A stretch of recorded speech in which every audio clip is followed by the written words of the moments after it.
My name is Bruce Ackerman, Bruce Henry Ackerman. I'm 83 years old. Okay. Okay. And as you know, we have this Korean War Veterans Memorial database that we're creating, and we asked you to bring in some artifacts and records of the war and memories. But I guess, one of the goals of this project is to learn about the people who were actually there and their experiences. So we're really interested in learning about how you feel about participating in this project, and why you're interested in participating in the project. Well, I think it's wonderful. I know back in 2004, we tried to do this same thing. Young Woo was getting us going, and I was the chairman for my chapter, but we couldn't get any cooperation from our end, okay, to fund it, finance it, or the people weren't even interested in bringing their records in.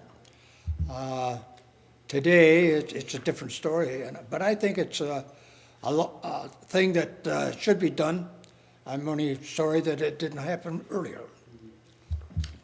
Why weren't people interested in it originally? I don't know whether it was a way that we,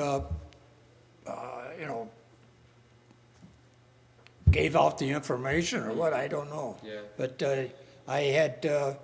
we have a newsletter that went out to all of our members, and told them to send the records to me, and I'd see that Young Woo got them, and then they return them. But they weren't acceptable to it. Well, I don't know why. We've heard stories, last when we all met, how there was another project and some of the veterans turned in some of their personal records and they were never returned to them. Oh, that was so entirely different. Yeah. Maybe they're, I guess, a little fearful. It could have been it, but. So, what does the project mean to you then? I guess, personally, as a Korean War veteran, just being able to, I guess, get your thoughts and. Well, I think it's wonderful because down the road, if somebody wants to see what Bruce Ackerman did, say one of my relatives or something, they'd be able to do that. Yeah. Being in a scrapbook, they probably could get lost very easily. Yeah. But this way, it looks like it'd be a permanent record. Absolutely. And available to anybody.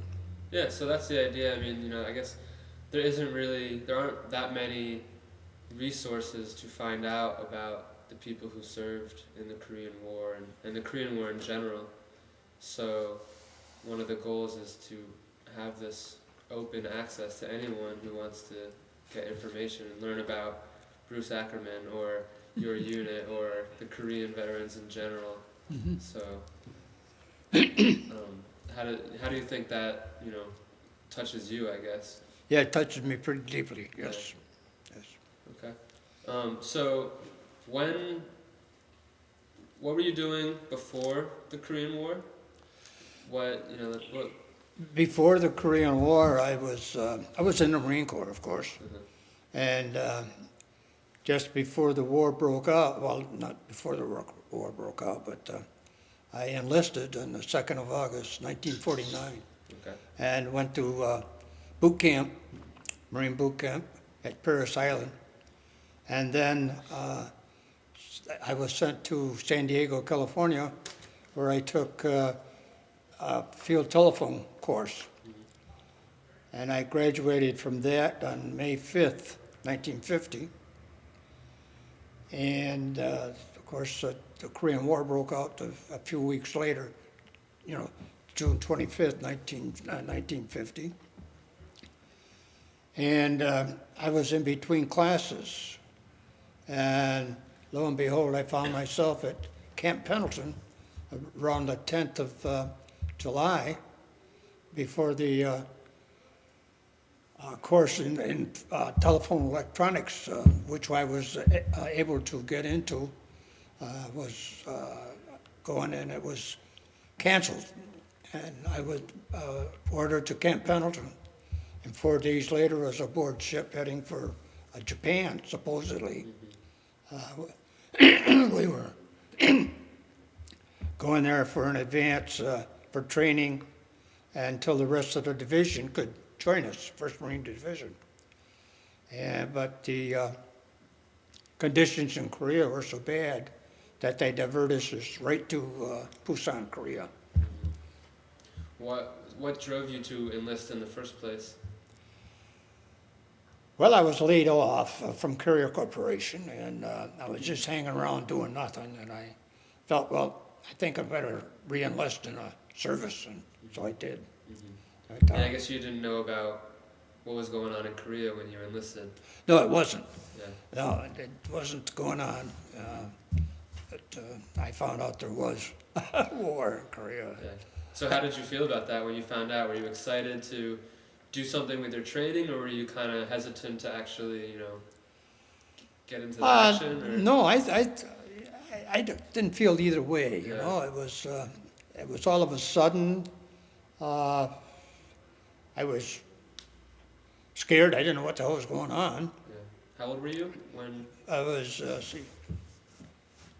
I think I was 21, I think, at that time. Okay. Yeah. So, but I survived, and I'm glad I did. Yeah.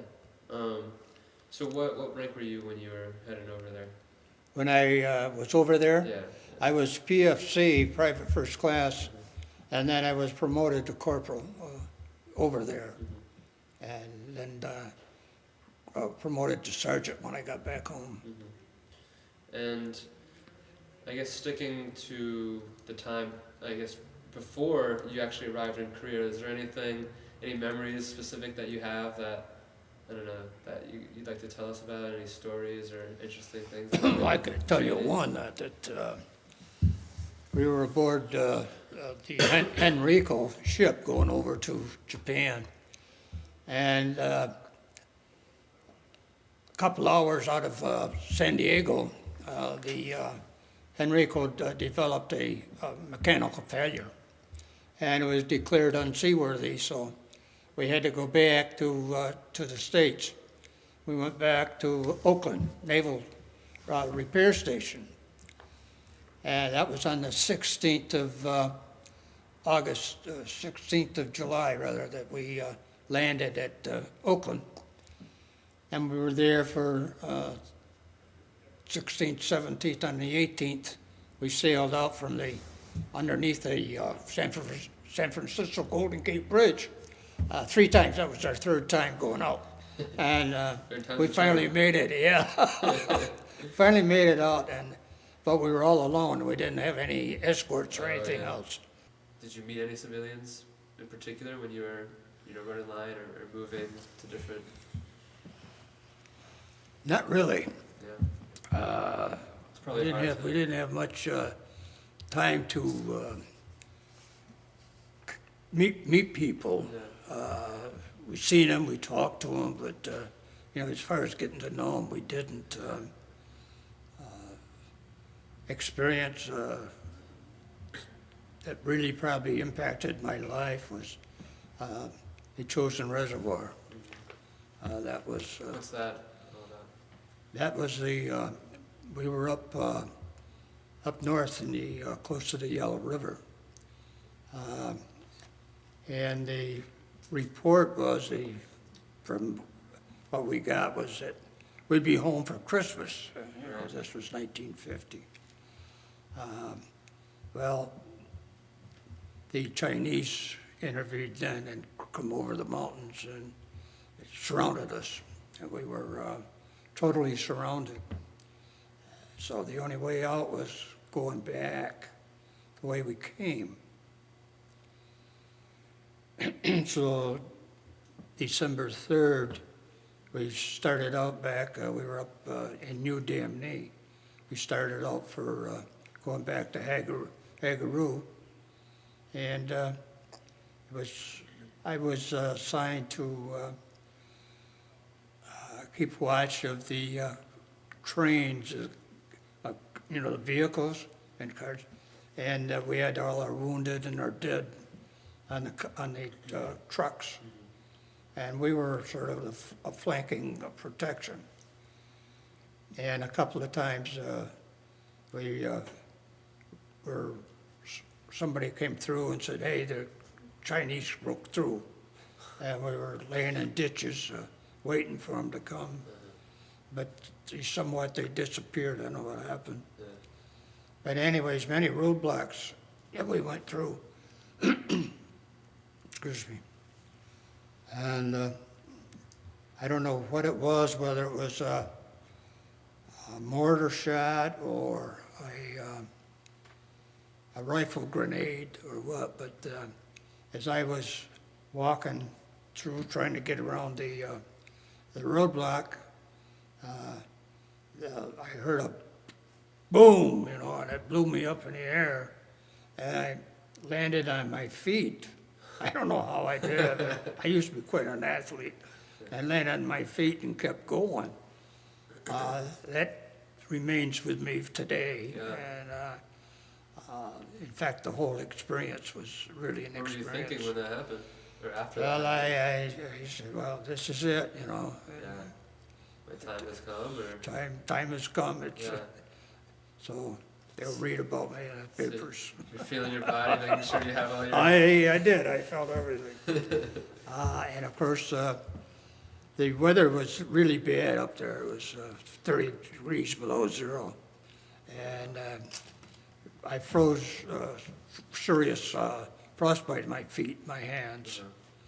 And but it wasn't bad enough to keep me out of action. So we kept going, and we finally got back to Hagaroo, and we joined the part of the division that was there. And then we moved on to Coterie, and we were evacuated out of there and went back to Busan. The beauty of that was that 100,000 refugees were evacuated at the same time that we were. And some of them live in the States today. Yeah. And some of them are maybe in some other state, and some of them are still in Korea. Did you get a chance to meet any of them or interact with them at all? No. Yeah. My first really touching of the Koreans was here in Syracuse, in Yanguhan. We had a 50th anniversary in year 2000. And I was chairman of the 50th anniversary committee for our chapter. And we got a hold of the Koreans, and we had quite a few affairs, with them, events. And Young Woo was more or less the principal liaison between us and the Korean community. And we had a lot of things going together. We had a real good time. Yeah. Met a lot of Korean people. That's great. So is it, clearly meeting people from Korea now would have been different if you hadn't, gone over there. Definitely, Yeah. definitely would have. Yep. How do you think that, would you, maybe you have this kind of connection, maybe like they're more thankful to you for going over there? How do you think the Well, relationship is? Personally, I think they are the most beautiful, gracious, considerate people that I ever met. They are a beautiful, beautiful race. They're so considerate, and they appreciate, I guess, what was done for them by the United States over there. So, I guess, just really quickly going back to while you're in Korea, did you have any close personal friends that you had, trained with that were killed in action? Yes. Yeah, and if you're comfortable talking about that, I'm kind of interested in how that, I guess, affects a soldier while they're over there.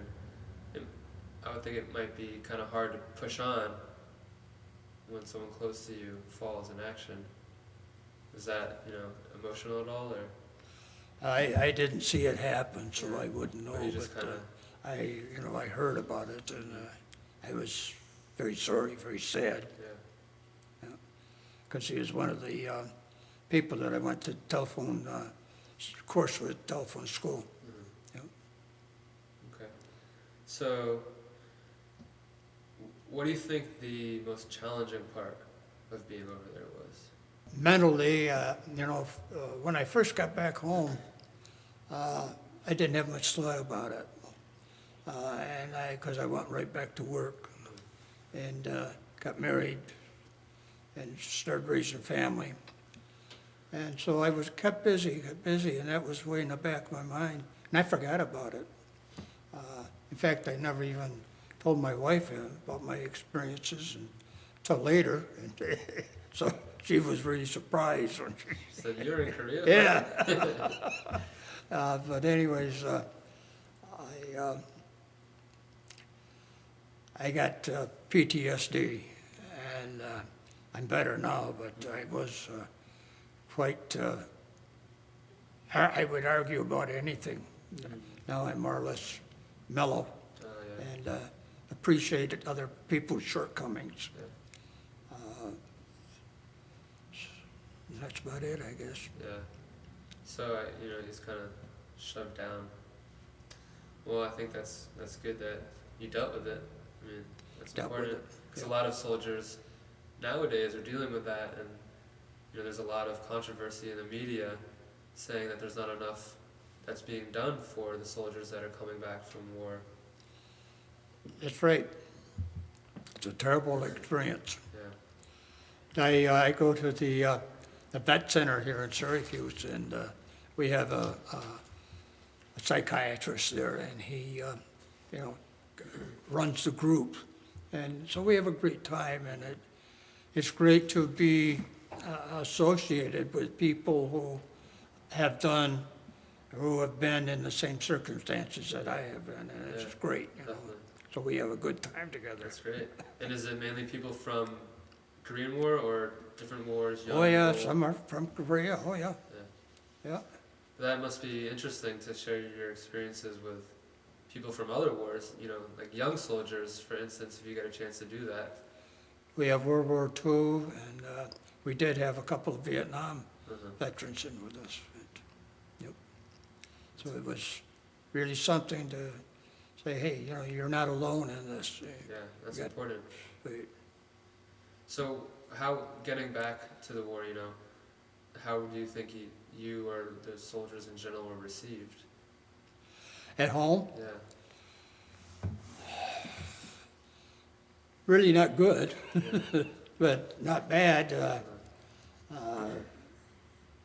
You'd say, where you been? Over in Korea. Oh, the police action, huh? Yeah. Heard that. And I let them go, let them talk. I knew it wasn't a police action. It was a war. It was. Well, yeah, frustrating, but you can't really get mad at it. Yeah. It's their opinion, and I respect other people's opinions. Yeah. So, Norm was telling me that in 2003 or 2004, I believe, Bill Clinton, after he left presidency, I guess was the first head official, or first high-profile official, to recognize Korea as an actual war and sacrifice rather than this police mission that you were referring to. That's right. And Yep. he was, I guess, kind of discussing how it was a relief for a lot of the veterans because they're finally being recognized. Yeah. Do you remember that when that happened? Yeah, I remember we were over in Korea, and our president at that time was, oh golly, what was his name? I had it on the tip of my tongue, I forgot. When? Huh? When was this? When you were fighting? Yeah. He's from Nebraska. Who was the president during Korean War?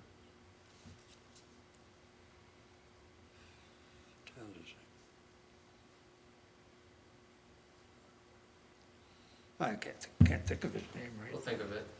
But anyways, he was a banty rooster, and he said, always said the buck stops here, you know. And he accused, Truman, there you go, thanks, honey. That's what I got my co-pilot there. She's great. Here he is, Truman. Yeah, how can we forget him? But he was saying that or he made a statement that the Marine Corps has I'm trying to think of saying now. However you want to say it. Has a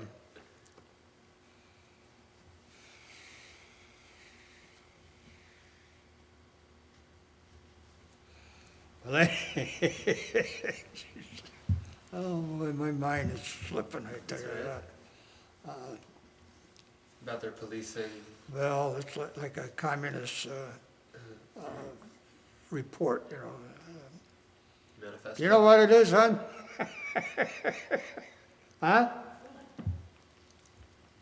What are you trying to think about? What Truman said when he was over there? About the Marine Corps had a propaganda, there you go. Had a propaganda system only second to Russia. He said the Marine Corps had propaganda. Yeah, propaganda, because of they were telling about the Marine Corps being so successful in the Busan perimeter of defeating the North Koreans, where the Army couldn't defeat them. You know, they kept defensive. Why? I don't know. There's probably a lot of things into that. Leadership, equipment, I don't know. But anyways, we were more successful. We proved that the North Koreans could be beaten, and we proved that the Chinese could be beaten. We had, we were surrounded by 10 divisions of Chinese. We had 20,000, 15,000 Marines and about 4,000 or 5,000 Army at Chosin Reservoir. And we defeated the Chinese coming out, you know. So I guess our propaganda system is working pretty good. Yeah, well, it's real, then it's not necessarily propaganda, right? So you got back, what year did you get back? When did you get back from Korea? I left Korea April 8th, 1951. And were you discharged, or you were just rotating home? How did I went to Japan first, and was there. They'd analyzed me to see if I was, you know, could be let go back into civilian life. And I did after about 3 or 4 days, I guess. We got on a board ship, and we headed for the States. We landed in San Diego on the 29th of April. I went home for 30 days leave, and I reported after my leave, I reported to the Naval Gun Factory in Washington, D.C. And they assigned me to one of their remote detachments, at Anacostia, which is a naval receiving station. And I was there in the brig as a security guard for the brig. I was there until I was discharged, until November 28th, 1952. It was all over 120 days from my reenlistment time, convenience of the government. But then I came home and got married, settled down, That's great. worked, had family. Were you able to find work when you came back home? I went right back to Carrier Corporation because when I was over in Korea, my mother sent me a letter and said that carrier called me back to work. And I said, I can't come well, home." I can't. I wrote her back and said, Mom, will you contact them and tell them that I can't go back to work because I'm in Korea. As we were saying, your third time. Oh, the third leaving. time we kept going, okay? And about a day out, the radar picked up two unknown submarines. Okay, wanted to see what. And of course, at that time, we didn't know if Russia was going to get involved in the war, or North Korea had submarines or what. So it was pretty scary. Battle stations was sounded, and we were down in the decks, down underneath the decks, and in our sleeping quarters, and You hear the siren. yeah, so we waited for about an hour, and the unknown obstacles, they disappeared. But it was about an anxious hour of waiting whether we were going to get blown up or but they dispersed and went off someplace. Huh. So we continued on. So you're probably thinking, well, we wish we had our escorts. Right We wish we didn't have the mechanical failures or had an escort, but we continued on. How did your family react when you were leaving? Were they? My family? Yeah, I know some of the veterans mentioned that their parents weren't very happy about it. Well, I don't think my parents were very happy that I was going to Korea, but they had nothing to say about it. Yeah, The Marine Corps said you go, you go. Yeah, right. Interesting. In Japan, you just went straight to Korea? We went straight to Korea. Okay, could you tell us about where you landed, what it was like when you landed, what were the first couple of days after? Okay.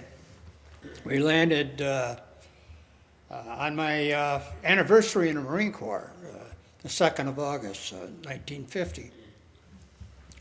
And it was very hot, very humid. Of course, the unloading of the ship began shortly after we docked. And but we got up early in the morning and moved out for some sort of a bivouac area. It was around Chorwan in southern part of Korea.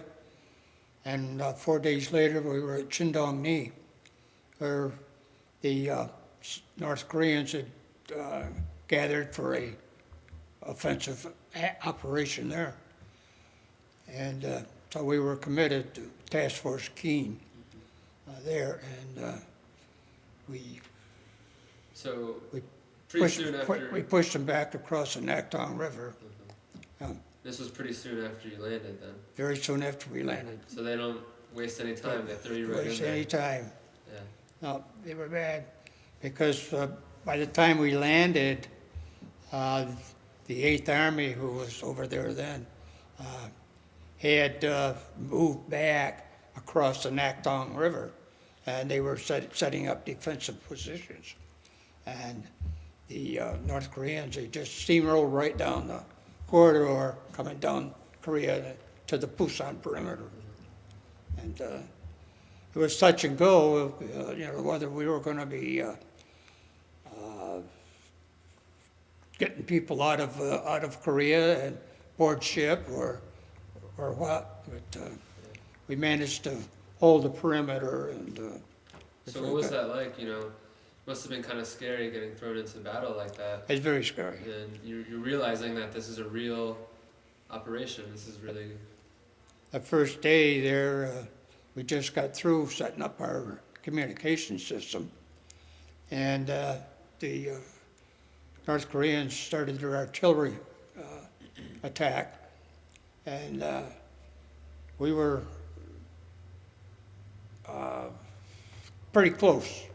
We lost one of our 105 millimeters cannons, and 2 were killed, 8 wounded. And so, according to the report, we lost more men than the infantry did at that day. Oh, wow. At that time. Ones, yeah. So it was scary.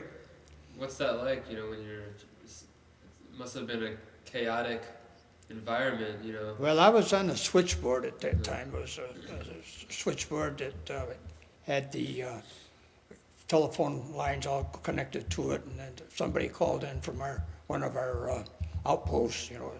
We'd switch them to wherever they wanted to go.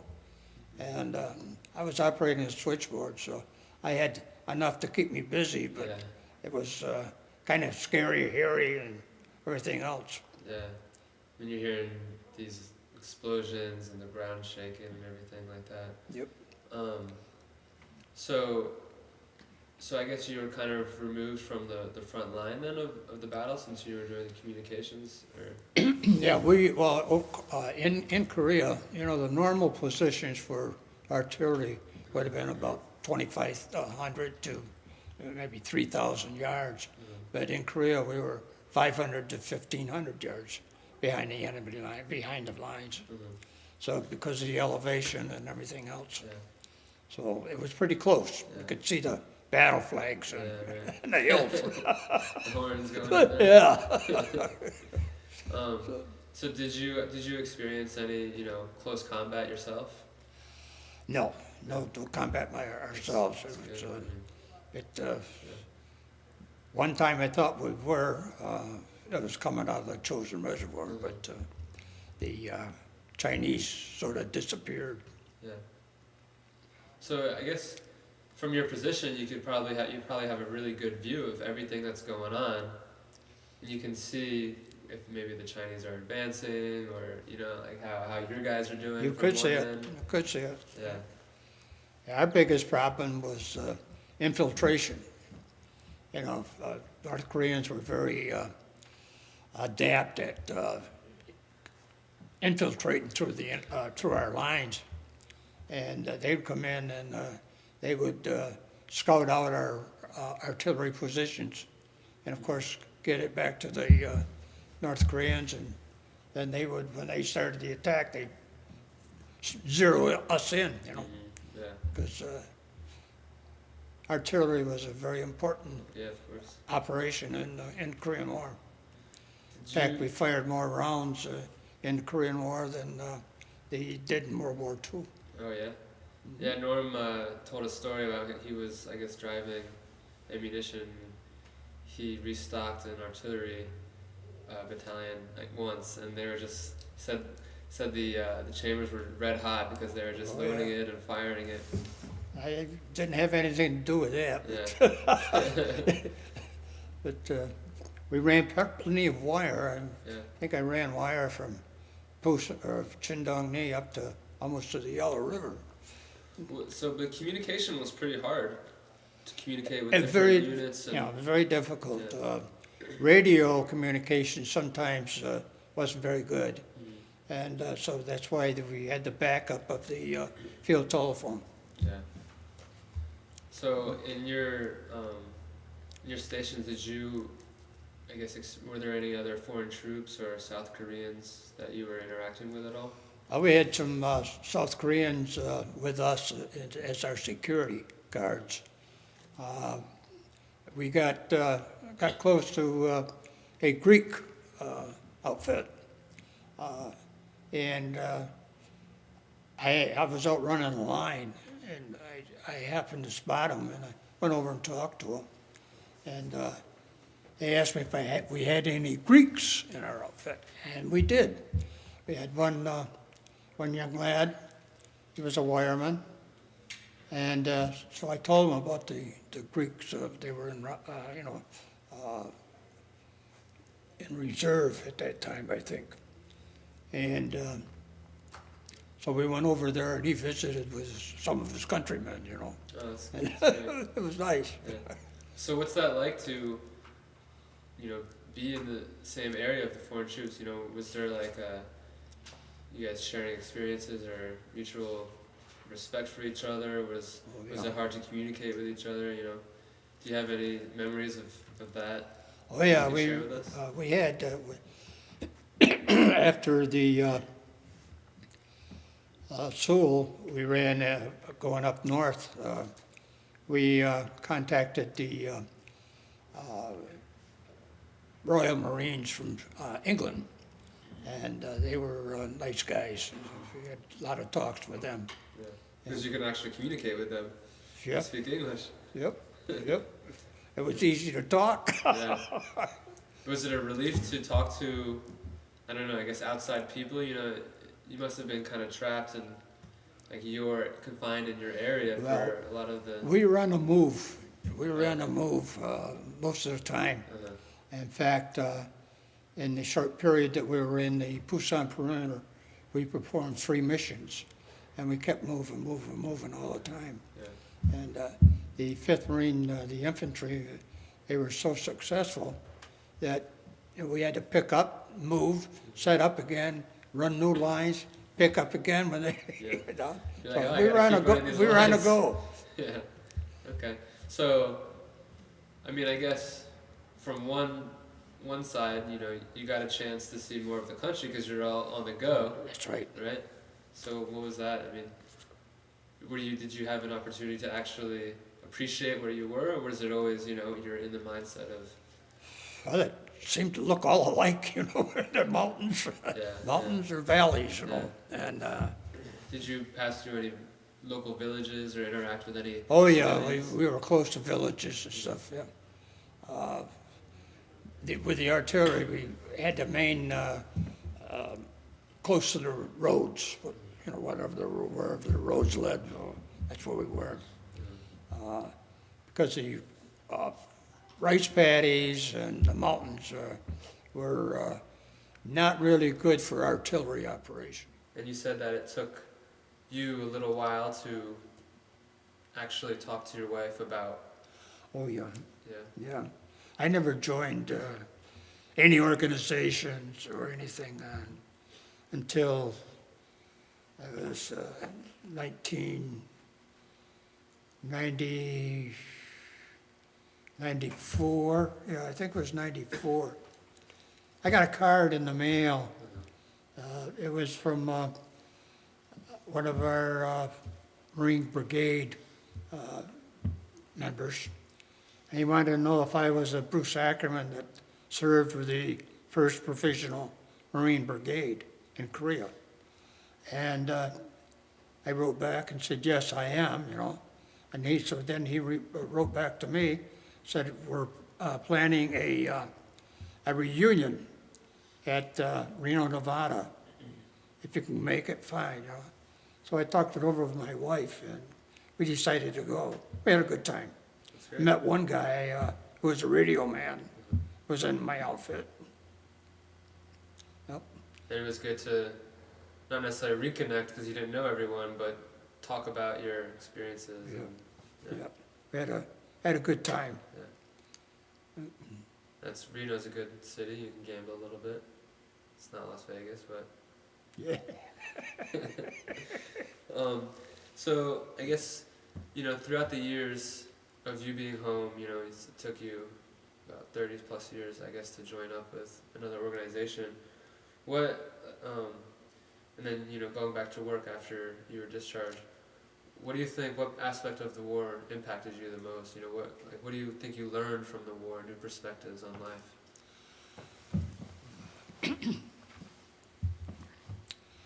Well, I've learned to respect people more,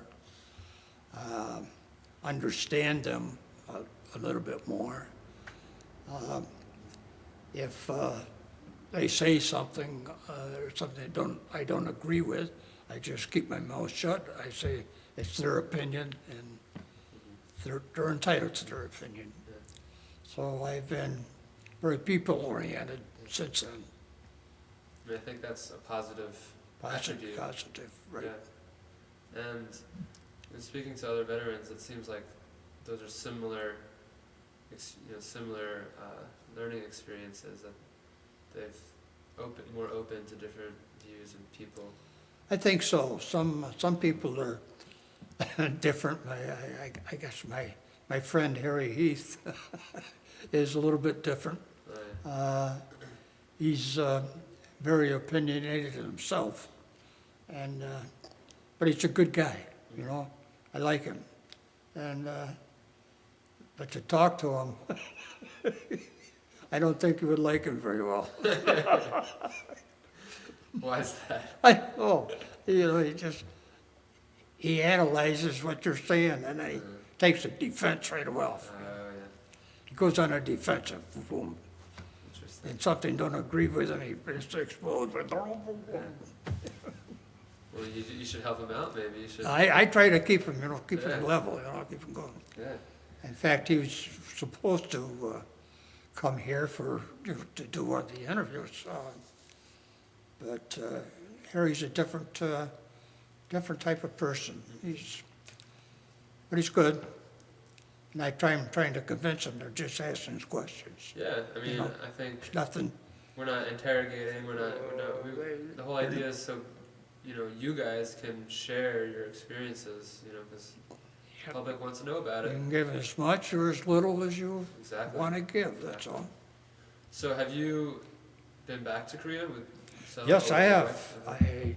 My wife and I went back in 2006, and I went with our church group. Okay, we have a what they call the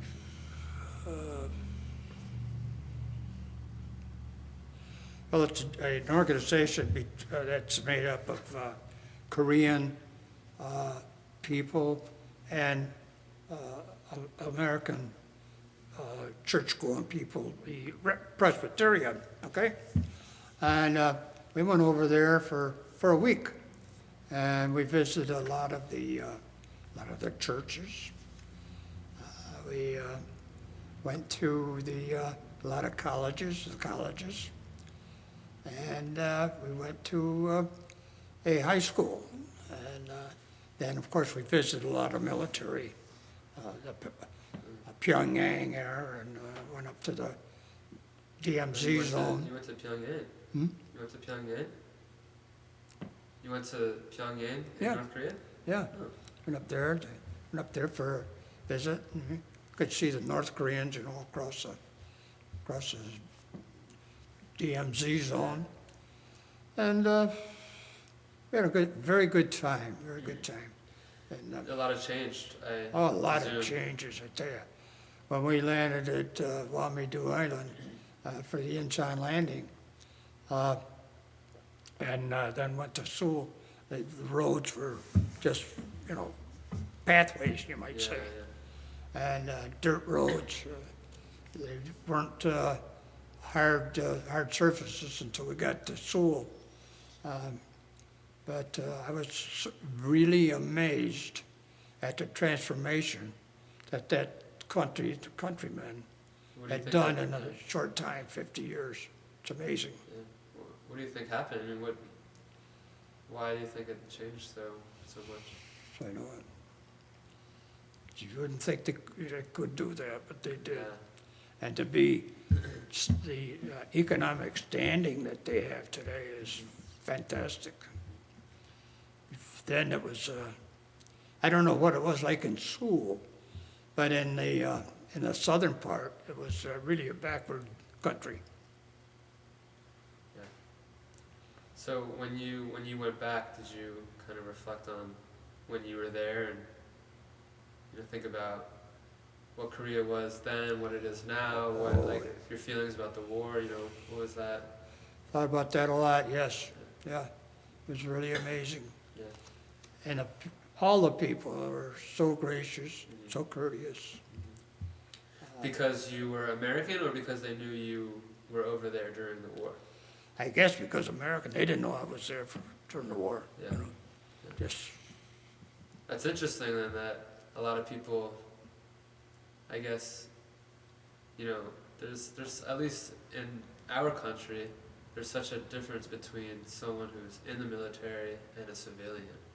But when you're somewhere else, we're all the same, So they kind of look at you as an American, citizen who did your part. they were good. They bowed to you. Very, very gracious. Very gracious. That's great. What legacies do the veterans have? What messages or experience, impacts do the veterans have on this country? But that's pretty tough.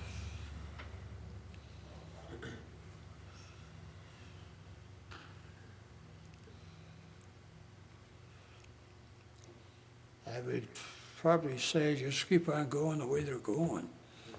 You know, their schools keep educating their children. We had the opportunity to visit the high school. It was a Presbyterian-run school, but I had the opportunity to be a principal speaker at that school on the day that we would visit them. And those kids were so well behaved. You know, I wish our American youngsters would take some advice from them and act like them and respect their elders and respect other people's property, et cetera, et cetera. Like here the other day, we had our garbage pail out for pickup, and woke up in the morning, our garbage pail was disappeared. Some hooligans. Yeah, and later that day, somebody drove up in his car and took it out of his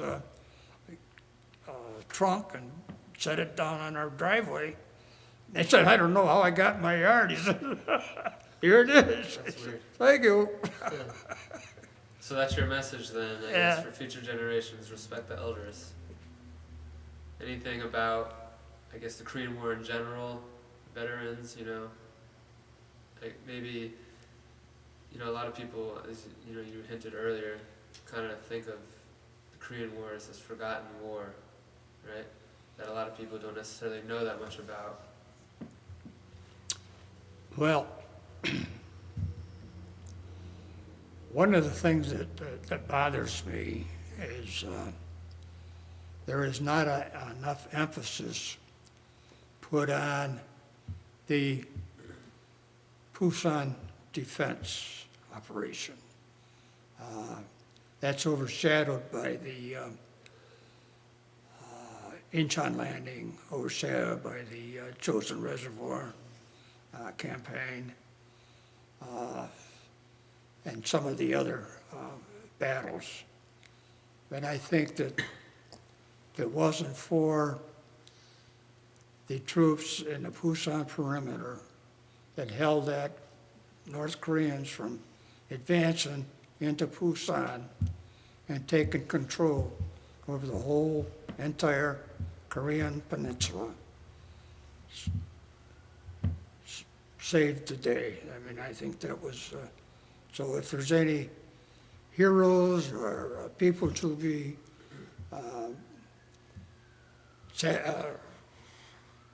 honored, it would be the people who served in the Pusan perimeter. Okay. Well, I think that's a good place to end. You know, you answered all the questions, so I appreciate you sitting down with us and sharing your experiences.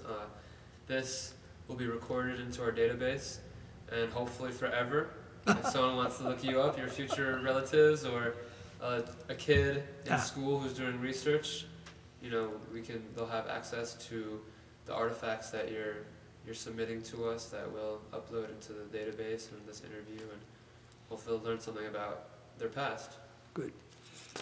Thank you very much.